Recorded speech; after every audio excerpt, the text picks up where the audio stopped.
where your election headquarters. Now, it is a political tug-of-war with the Electoral Commission caught right in the middle. The opposition National Democratic Congress is demanding an independent forensic audit of the voters' register, while the ruling New Patriotic Party has to protest if the EC complies with the NDC's demands.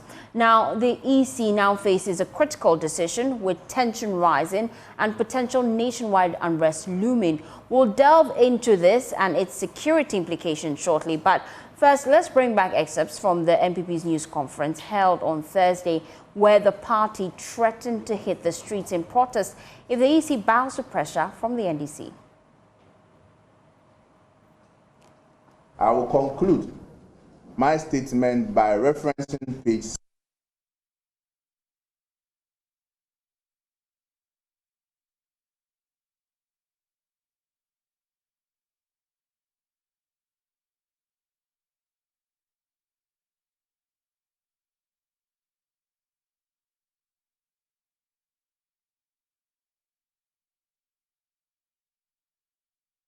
I will conclude my statement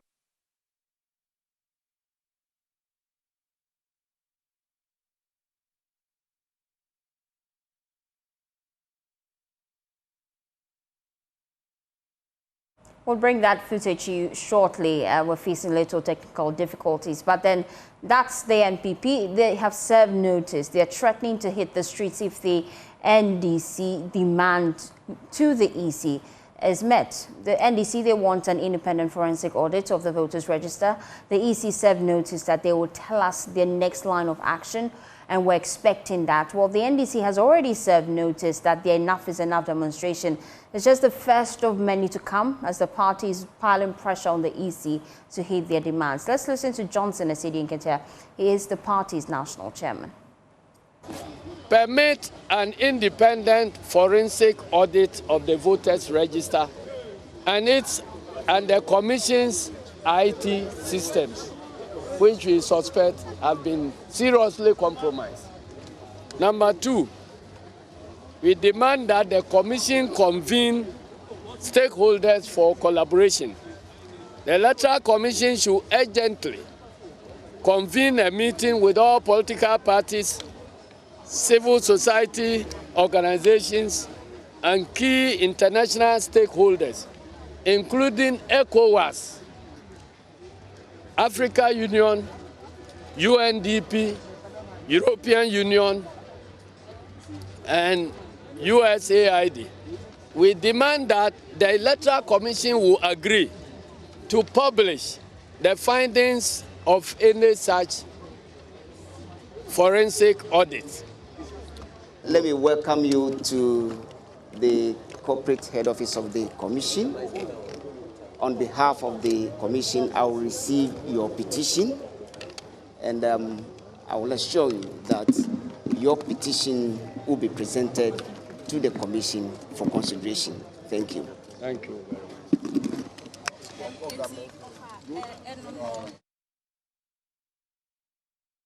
Well, the Electoral Commission has served notice that they will be responding to the NDC soon, and we're expecting that because they've indicated that they would respond to the NDC's petition. Now, but the security implications of these actions are quite dire, and so we're going to broaden the conversation now. Join me now in the studio is security analyst Albert Yale Young. He's with the National Network, he's the National Network Coordinator for West African Network for Peace Building. We also have a political scientist and also an applied economist at West African Center for Sustainable Rural Transformation of the University of Development Studies, Professor Michael Ayamga.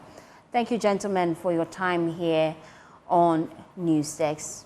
How can the Electoral Commission navigate this political tug-of-war without compromising the safety and stability of the country? I'll start with you, Albert.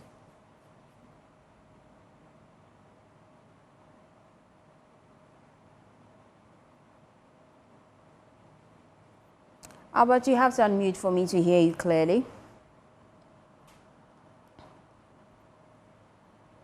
Good morning to your viewers. I think that this is an interesting dynamic that is unfolding, and it will require that all the stakeholders, the interest groups, engage in a discussion that would enable them to at least meet each other's demands, in a way that would not degenerate. Already there is some context that we need to look at. So you ask the question, what is the context of the demands of the National Democratic Congress, which is a key stakeholder as far as the 2024 elections are concerned. And you will recall that they have made allegations of how the commission is composed, to the extent that they say they believe there are members of the commission who have affiliations to the party in government. You would also recall that the Electoral Commission has had issues with collation of figures, in the elections, and also the preparation of the electoral roll. There have also been issues around how the commission disposed or disposes of equipment or materials belonging to it. And indeed, one of them, there were reports that it was stolen and the culprit or the suspect has been arrested and the investigations are ongoing. So if you look at this kind of context and then the demands of the NDC, you would want to say that, yes, the Electoral Commission is an independent body mandated by the Constitution to go through certain processes to be able to come out with an electoral roll that is credible, that all the stakeholders can have the confidence in it. But if there are issues, that would not enable the stakeholders, such as those who bring up issues, to have confidence in the activities of the commission, then it would require that there is a lot more discussion so that the parties can come to a point where each of them would feel that, yes, there is some level of preparation, there is some level of trust we should have for the electoral roll, because if that does not happen, it can then give opportunities for the NDC in particular to eventually make statements or take a certain position when the outcomes of the elections, are pronounced. So it is important that there is a discussion. So why is it that the NDC is really making these demands? Then we need to find out, why is the Electoral Commission taking the position it is taking?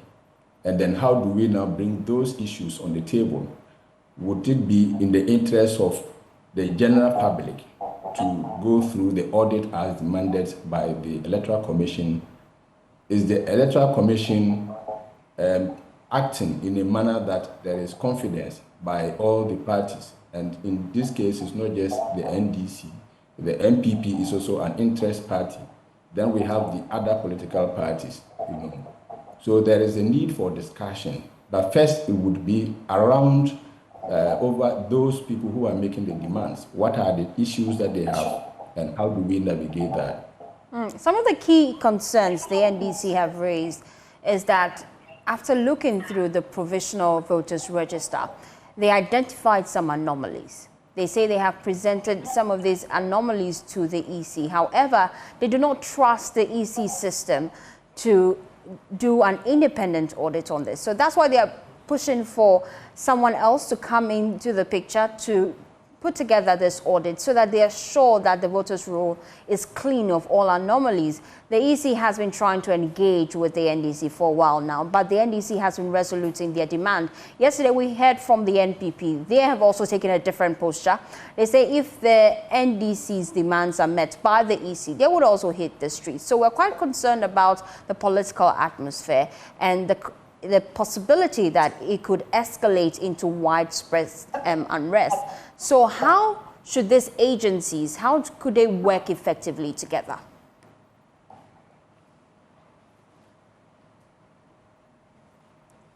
Unfortunately, I'm told I've lost connection to Albert. I'll work the lines and get him back. But let's bring in Professor Ayamga to join the conversation. I know an audit would have financial implications. Is it something the country is ready to bear? Yes, good morning, everyone. Good morning to our viewers. Good morning. Regarding the cost of getting a credible register, there is nothing that supersedes it in terms of the strategic importance to the country. So as far as elections is concerned, the stability of this country is concerned, and for that matter, our peaceful coexistence as a people, we don't need to be talking about the cost of ensuring that the 2024 elections are credible. So we should not even begin to raise issues regarding funding of the forensic audit that other interested parties are now calling for. It's no longer only the NDC. Honorable Alan Chimantin and others have joined in to call for the auditing of the voters register. So I don't want us to talk about the money. I am particularly struggling to wrap my head around what is going on, especially concerning the dichotomy that is now appearing. The other parties on the one hand, and the NPP and the Electoral Commission on the other hand. That is the impression, the press conference and the comments by the General Secretary of the New Patriotic Party is trying to portray, that we are now having two polar interests here competing, and which is the NDC and other parties, and then the EC and the New Patriotic Party. And I find it extremely worrying. What is it going to spoil? And you have to look at this way. I'm from Sanarubu, so permit me if I'm being proverbial. But you are the one that people are accusing that you are going to steal. So why should you then be worried if people are calling for additional security? Proverbially, you shouldn't be worried because you are the one they are accusing that you are going to steal. And they are calling that, okay, let's put in some more security so that the thief doesn't steal. And you are now coming to say that don't engage more security. If you engage security, I will also go on a demonstration. That is the worry here.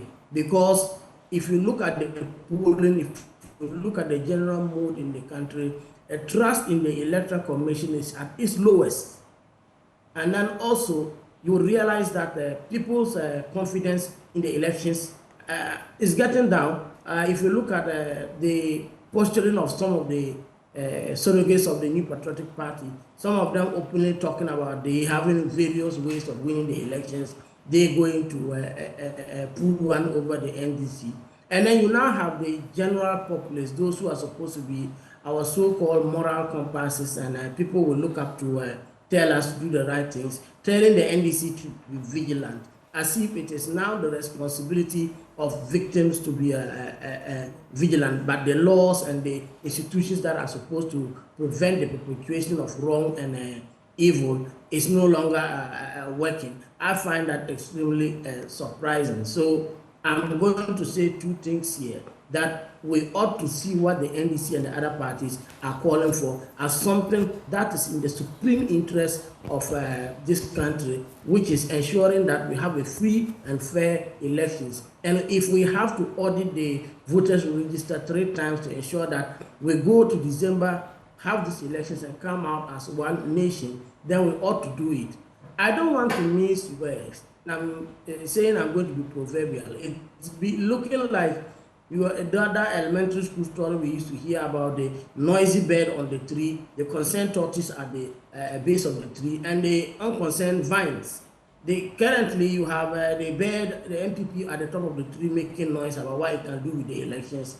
The tortoise, which is the NDC at the base, they're calling that to be careful, or else everybody will be in trouble. And when the hunter came and shot the bird, caught the tortoise in addition, and then cut the vines to tie the 3 of them up. What am I saying?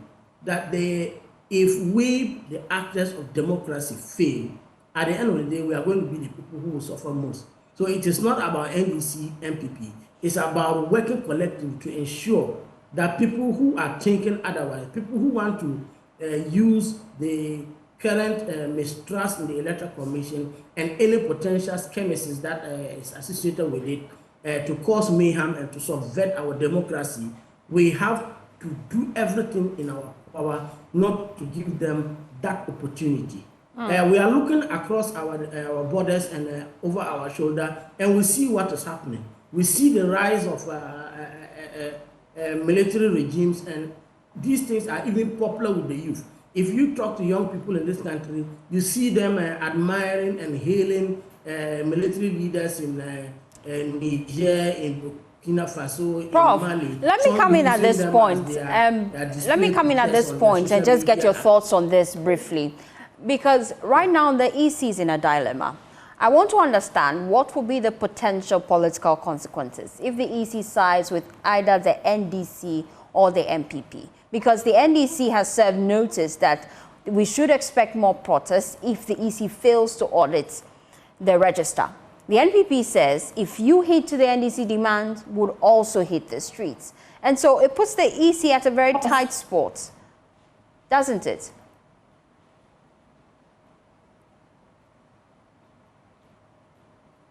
Now, I think the EC played itself into this position by being increasingly reluctant to undertake an activity that was going to benefit its integrity and its standing in the eyes of the Ghanaian people. And then you also juxtapose that against the statement by the Honorable Kodua, and then you are like, what is the point here? That statement is impugning on the independence of the Electoral Commission, because as it stands now, the EC, if it refuses the call of the other parties and the NDC, it is going to be interpreted as it responding to the desires and the calls of the New Patriotic Party. So that statement that the Honorable Kodua made was largely unnecessary, because it has now muddied the water and the EC is caught between a rock and a hard place. But I think that in its own interest, it's not a matter of NPP versus NDC. It's a matter of the people of Ghana, what we want. And if the EC is following the polls. Prof, you have to, we lost you briefly. What is happening in the country. Okay. It will do everything in its power to ensure that when we enter the polling booth to vote, we are sure that this is a credible process we are engaging in. And for that matter, I expect them to yield to the demands of the New Patriotic Party, because they are largely harmless. They are not going to cause the EC to lose the whole voters register. If for anything at all, it is going to prove people wrong, and maybe let us have confidence in the election process. Prof, stay with me. I have connection to Albert Young this time. Albert, I'm just quite concerned. This standoff between the NDC, the NPP, and the EC right in the middle of it. What are the potential threats if the EC sides with either party, the NDC or the NPP? I think that what is likely to happen, for instance, they all have the end goal, that they want to win the elections. Okay. And have the mandate of the people of this country. And so it is quite competitive. Again, if you look at this year's elections, the dynamics are such that it has raised the tempo of the elections, And so both parties have made comments that they are ready to win the elections. For instance, the NDC thinks the economy has been bruised and that the people of this country, are not happy, and they think that they need to come back and, as they have been saying, to restore hope, and rebuild this country. Now, the NPP has also been talking about breaking the 8, and for the first time they think that, well, if we were having as a kind of a custom that after every 8 years, then we will have a new party coming into government. This time we want to break the 8, and we think that we've done enough to secure the mandate of the populations. So the two parties, for instance, have entrenched positions, and that is where the worry is. If eventually the Electoral Commission does not have the discussion to the extent that there can be some midpoints that they will get to, then it will become problematic. what would eventually happen is that the two parties will be whipping up sentiments among the populations. I mean, they are following, so that, and don't forget, we just had a demonstration by the NDC, and other people who supported them. If the NPP also decides to go on a demonstration, then how many of the demonstrations would we be having, and who would the general population be joining in these demonstrations? As Prof indicated and I indicated earlier, what is the interest of the Ghanaian? And you will see that since the call or the demands of the NDC, there have been several prominent people and stakeholders, civil society, who are making the calls that, yes, what is it that the Electoral Commission has to hide? The tool that you want to use to give us the outcome of the elections, we say we want to see how it looks like. You say that, yes, you have the capacity to do it because that is your mandate also. Then we are saying that, well, we have challenges with it, especially because recently we saw the movement of voters, from the northern region to the upper east. And that became something that heightened, the anxiety, if one would say, the National Democratic Congress. And so many people, even the voters, are not sure or certain whether having registered at some polling stations, maybe on the D-Day, they would go and find their names, despite the fact that there are still timelines, activities that will be conducted for people to go and check whether their names are indeed, in the electoral roll. Nevertheless, it is important that, the Electoral Commission has discussions. As I indicated, if we do not have that opportunity to look at the electoral roll, especially those that are key, the parties that are key to the elections, then it can result in what others may consider a stolen verdict, and they will impugn anything that, well, the results or the outcome that we are seeing or as pronounced by the Electoral Commission is probably not what the general populations wanted, and that can result in people now, taking the law into their own hands. Agitations can rise, and probably you will see that many people will pour onto the streets, and that will not be healthy for us. So you will see the opposition pouring onto the streets. You will see the party in government pouring onto the streets. Now, what is going to be the overall effect is that the general populations of this country would suffer. Then you ask the question, what is the spirit of the independence of the Electoral Commission? It is for peace, and even the Constitution, drawn from the Constitution. So if that independence is being challenged, or is called into question, we need to begin to look at it, to the extent that we can have some mutuality in terms of, how we move forward. Then I think that is what we can, the strategy we can adopt. But the EC in its defense says that the main purpose of the voters' exhibition exercise is so that the voters can spot some anomalies if there may be any. And they even say their internal system checks spotted some of these anomalies that the NDC say they have spotted and they have fixed the problem. Now, the NPP says that if you heed to demands from the NDC and then agree for an independent forensic audit, we would also hit the street. So we have two protests on our hands from two leading parties in the country. And security is key because we have just 78 days to the build up to the election. And so what would you propose we do to ensure that the political atmosphere isn't as tense as it is right now?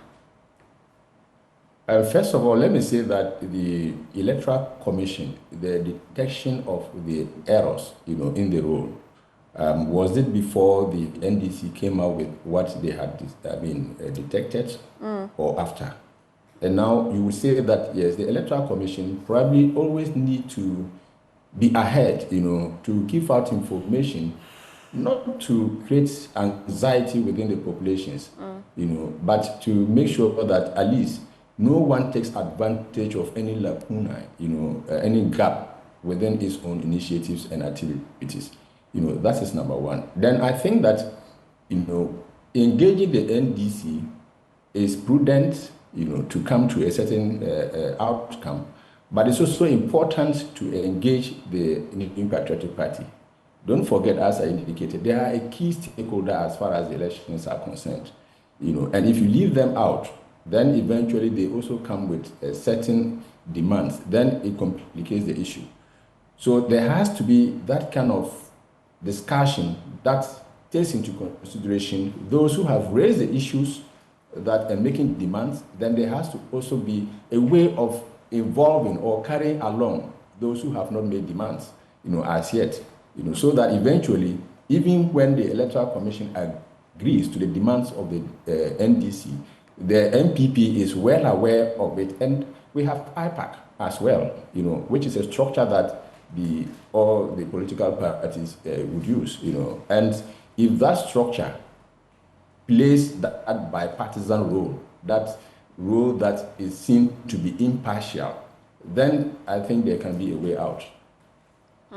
So you propose dialogue moving forward. I'm quite interested in what the rising tension between the two major political parties suggests about the state of Ghana's political polarization. Explain that for us. If you look at the environment, even right from independence, Ghana has had issues, as far as who becomes our leader. There have been issues in all the elections from 1992 to date. Then we have 2020, for the first time under the 1992 Constitution, we've recorded a higher number of incidents and then death, And going into this election, we have also been to court 2 times, to petition the presidential results. Now, the parties believe that the elections, and also set by the court, have to be won at the polling stations. So they are carrying it to that level. Then if it has to be won at the polling station, then the demand for a credible electoral roll is prudent.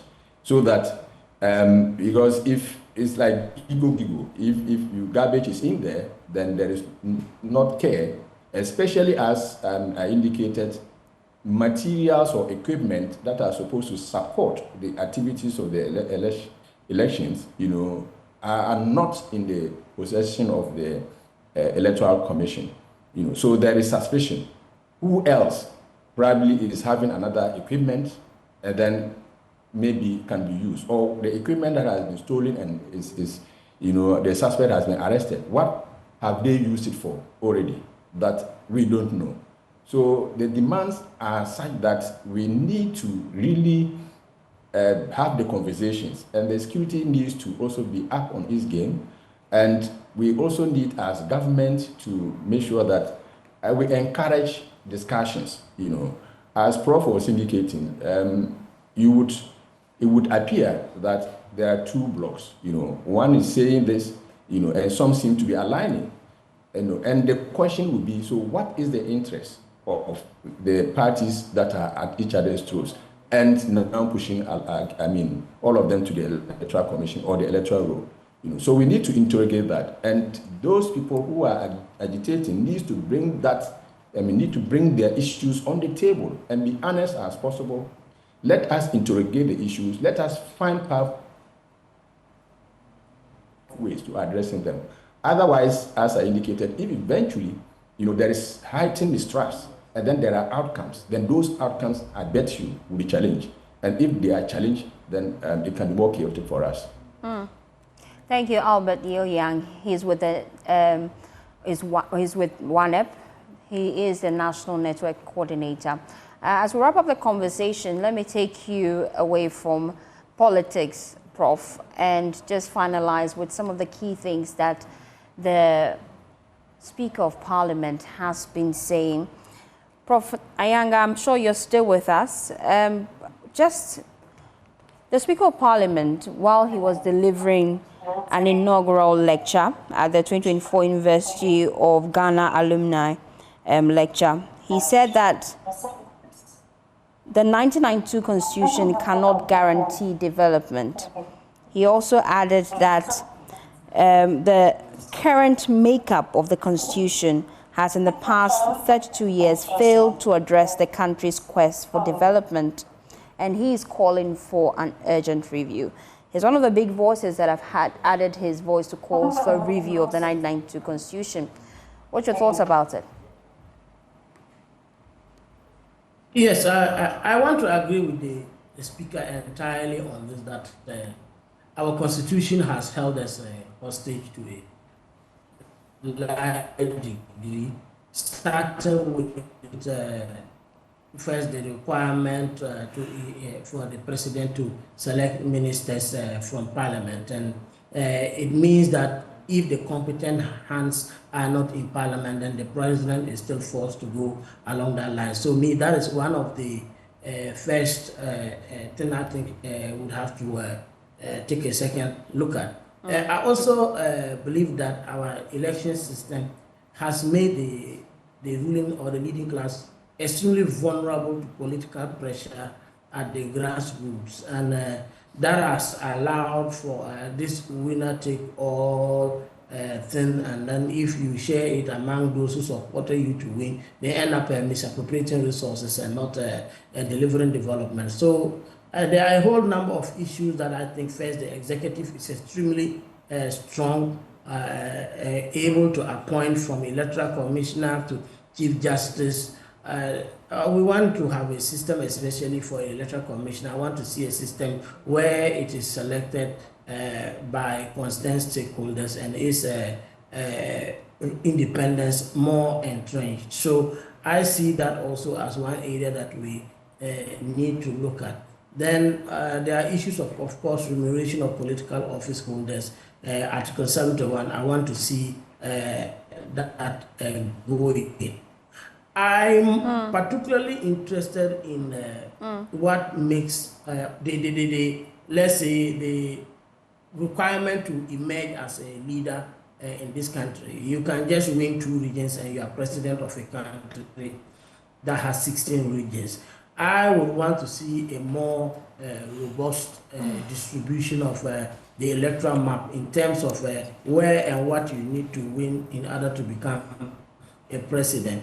I would have wished to see a situation that for you to be president geographically, you should win more than half of the regions in order to be a president. That will force political parties to become national in nature.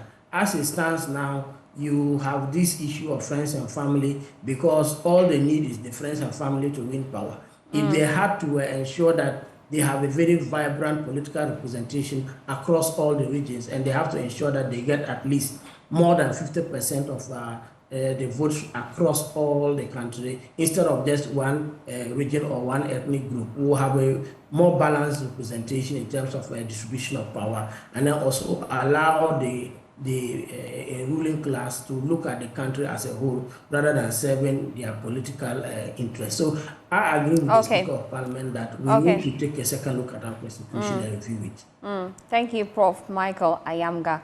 He's an applied economist joining us here on Newsdesk. Now, away from elections, the Veterinary Services Department says there's a rise in rabies cases, largely attributed to the ignorance of many pet owners to vaccinate their pets.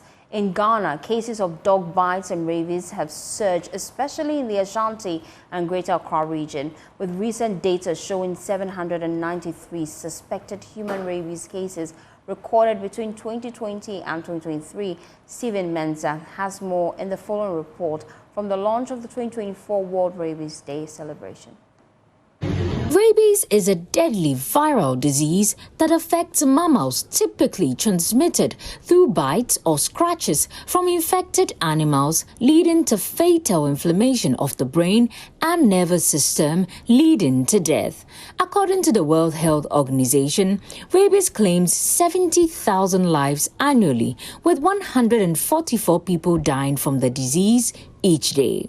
99% of the deaths occur in Africa and Asia, particularly in developing countries.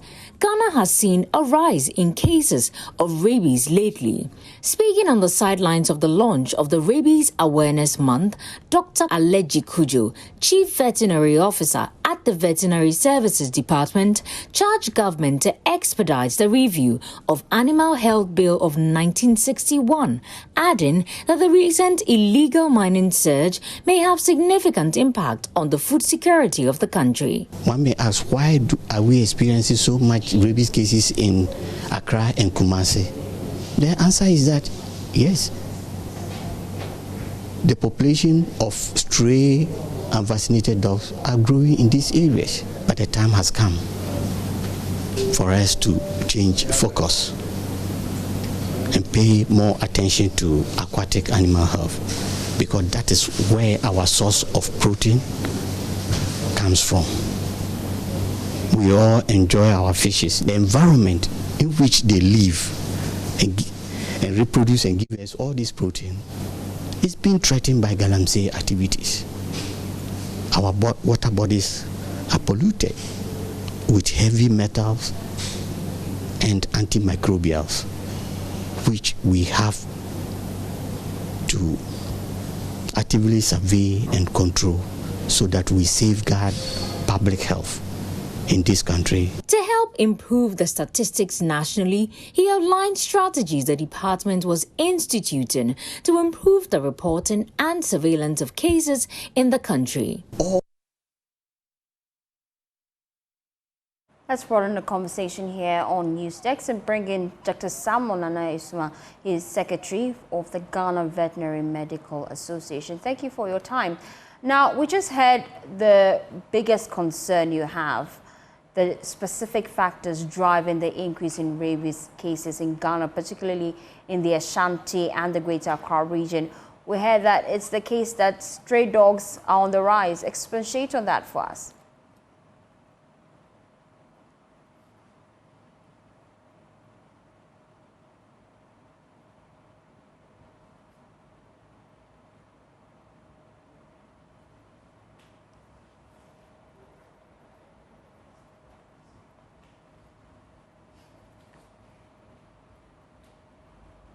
Unfortunately, we've lost connection to Dr. Salmon, and I would work the lines and get you that interview shortly after business. So stay tuned in. Hi, welcome to Business. My name is Darryl Kwao. Republic Bank has assured shareholders that it will declare dividends in 2026. This was disclosed by the Managing Director of the bank, Benjamin Joboku. He made this remark in response to comments by shareholders over the failure of the bank to declare dividends for close to a decade. Here's more from the bank's annual general meeting. For the year under review, Republic Bank Ghana reported a profit after tax of 145 million Ghana cedis for 2023, a significant improvement from the 61 million cedi loss in the previous year. Total assets increased by 1.8 billion cedis to 6.9 billion cedis, driven primarily by a 1.9 billion cedi growth in deposits. The non-performing loans ratio decreased from 19.8% in 2022 to 15.9% in 2023, below the industry average of 20.6%. Benjamin Joboku is Republic Bank's Managing Director. He spoke to Joy Business at the 33rd Annual General Meeting. If you look at 2022, we made loss because of the DDEP. But 2023, we posted a huge profit, 145 million. So you see that because we're able to manage our non-performing loan, our net interest income was very healthy. Net interest income margin was about 9% as against last year. So it's basically the focus, as I indicated last year, that we've gone back to base. Where we are looking at our mortgage. Now we are the leading mortgage provider in the country, and we are also targeting the SME and corporate business as well.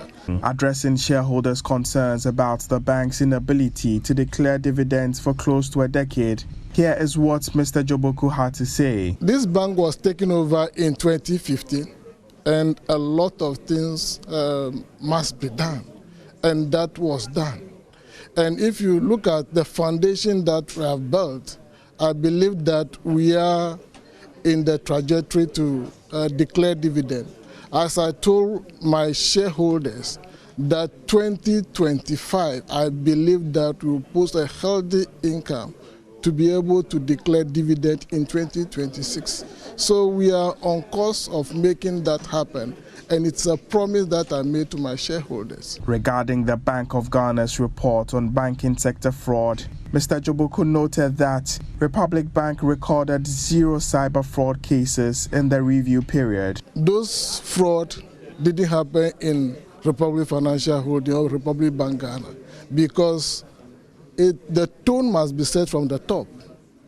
And that is exactly what we are doing. We don't compromise our internal controls. The 33rd Annual General Meeting saw the re-election of David Ado-Ashong as board chair, alongside the election of Professor Vera Oge-Fiado, Jonathan Prince Khan, and Joseph Esuman as new directors, replacing those retiring.